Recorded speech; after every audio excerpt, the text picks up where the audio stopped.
기자 수첩 넘어가죠. 뭐 가지고 오셨어요?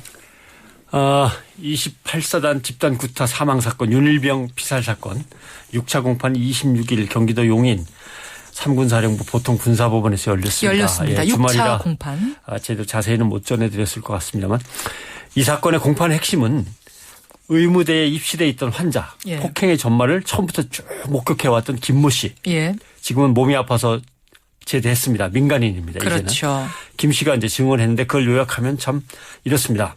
끊임없이 때렸다. 폭행과 가혹행위를 주도한 이모 병장은 자기가 지칠 때까지 때리고 자기가 지치면 다른 가해자들에게 더 때리도록 시켰다. 뭐 전해진 얘기고요. 예. 사망 사흘 전부터는 식당에도 못 가게 해서 라면이나 냉동식품만 계속 윤일병이 먹어야 했다.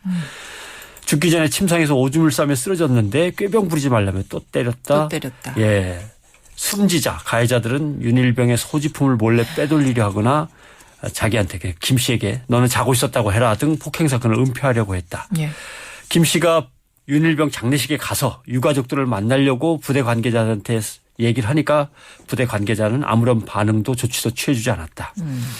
재판이 시작되니까 누군지도 모르는데 군 관계자라고 하면서 전화를 걸어서 재판에 출석하겠느냐. 출석 하나마나 뭐 출석 거부를 해도 재판 관련해서 아무 상관이 없는 것이다. 그랬대요? 라고 해서 출석하지 않았었다. 증인으로 출석하는 거 그거 거부해도 아무 상관없어. 이렇게 네, 뭐 친절하게 별거 알려줬어요. 상관없으니까 편한 대로 해. 아하. 뭐 안 가도 돼. 이렇게 나오라는 얘기한 거죠. 거예요? 말라는 거예요? 부대 측은 설명할 때 맨 처음에는 김 씨가 법정 진술을 원하지 않는다고 해서 참석하지 않은 것이다라고 설명했습니다만 정말 아다르고 어다른 상황이죠. 그럼요. 예.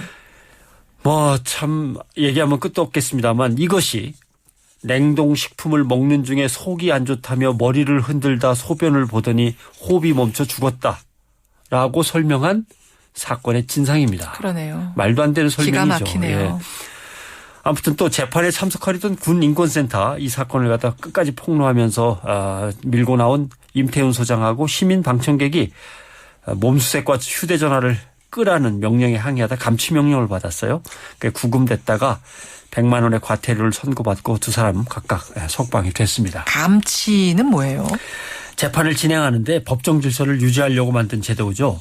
이걸 자꾸 재판 진행하는 걸 방해하고 재판부의 위신을 훼손하면은 예. 재판부가 직권으로 잡아 가두게 돼 있습니다. 그래요. 가둔 다음에 반드시 즉시 감치 재판이라는 걸 열어서 어느 정도 처벌할 건지를 결정하게 됐습니다. 예. 20일 이내에 감치 명령을 내리거나 100만 원 이하의 과태료를 부과할 수 있고 뭐 감치 과태료 두 가지를 한꺼번에 부과할 수도 있고 그런 거죠. 근데 이번 재판에서는 무슨 일로 항의하다가 감치를 받고 과태료 처벌받는 사태가 벌어진 거죠? 정확하게는. 재판정에 들어가는데 몸수색을 하려 했다. 몸수색을 하는 건 과도한 조치 아니냐. 규정에도 없다. 방청객을 몸수색한다는 게 어디 그런 게 있느냐. 휴대폰의 경우도 통상은 재판을 진행하는데 휴대폰이 울리지 않습니까? 예. 휴대폰을 꺼주십시오. 여기는 재판장입니다. 신성한 재판의 진행을 위해서 휴대폰을 끄십시오라고 해도 좀 이따 또 울려요. 예. 끄라고 했지 않습니까? 근데 또 울리면은 안 되겠습니다. 나가시거나 아니면 감시 명령에서 잡아 가두거나. 예. 통상 그렇게 진행이 왔는데 이번에는 들어갈 때부터 뭐 꺼라 몸수색을 해야겠다라고 하니까 이제 충돌이 벌어졌던 거죠. 조금 과도하지 않았나 생각을 하고 어쩌면 재판의 진행 내용이 외부로 빨리빨리 알려지고 하는 것을 막으려고 휴대폰을 좀 사용하지 못하도록 한 거 아닌가. 임 소장 측에서 이제 그런 의혹을 제기하는 거군요. 예, 그런 의혹 제기됩니다. 군인권센터 임태훈 소장, 저희와도 인터뷰를 참 많이 했습니다. 그렇죠. 예, 그러니까 군부대 내에서의 인권 유린에 대해서 계속해서 피해자들 편에서 싸워온 시민운동가잖아요. 예. 그리고 또 한 시민이라고 하셨는데 그분은 누군가요? 글쎄요. 뭐 제가 확인을 못했습니다만은 아마 법정 시민감시단이 아닐까 생각을 합니다. 군인권을 생각하는 시민들이 공판의 공정한 진행을 촉구하고 또 우리 군 내 또 어디선가 벌어지고 있을 그런 억울한 병사들을 구하기 위해서 뭉쳐진 자발적인 감시단입니다. 예. 그래서 재판이 열릴 때마다 함께 가죠. 시민들이 이렇게라도 힘을 모아야 또 다른 억울한 죽음을 막아낼 수 있을 것이다. 지금 그러는 겁니다. 법정 시민 감시단. 계속해서 모입니다. 할 때마다 참가비는 버스비와 생수비 10,000원씩만 내면 누구나 참여하실 수 있고요. 자기 신분증을 가져가셔야 됩니다. 군부대를 들어가야 되니까. 그리고 뭐 다 자발적으로 이제 참여하는 거죠. 또 지난주에는 시민인권단체들이 모여서 군대 내의 인권 보장을 위한 공동 행동을 발족했습니다. 이건 뭔가요? 군인권센터, 민주사회를 위한 변호사 모임, 참여연대 등 11개 시민인권단체들이 참여하고 있는데요. 내일이죠. 30일 대한문 앞에서 억울하게 숨진 군인들의 추모의 발 행사도 가질 예정입니다. 예. 글쎄요. 아무튼 시민들이 이렇게까지 뭉쳐야만 군대 내에 억울한 죽음이 그래도 조금 덜어질 수 있다면 어떻게 보면 슬픈 일이기도 하고요. 맞아요. 참 참혹한 일이기도 합니다. 그렇죠. 뭐 간단히 이렇게 설명드렸습니다마는 한두 건이 아닙니다. 상관 노모소령의 성추행으로 자살한 5대1 사건이 있었죠. 예.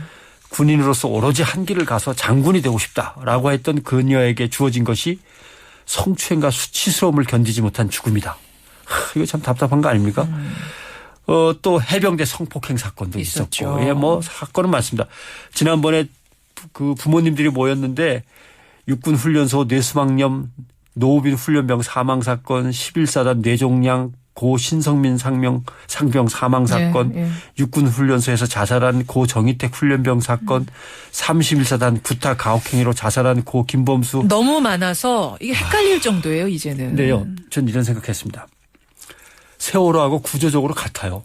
가만히 있으라 하다가 수백 명이 죽어나가는 겁니다. 이제 국군의 날입니다만 국군의 날 행진이 중요한 게 아니라 국군의 날에 제대로 된 추모제례도 열었으면 좋겠다라는 생각을 해봅니다. 한상욱 대기자 수고하셨습니다. 고맙습니다.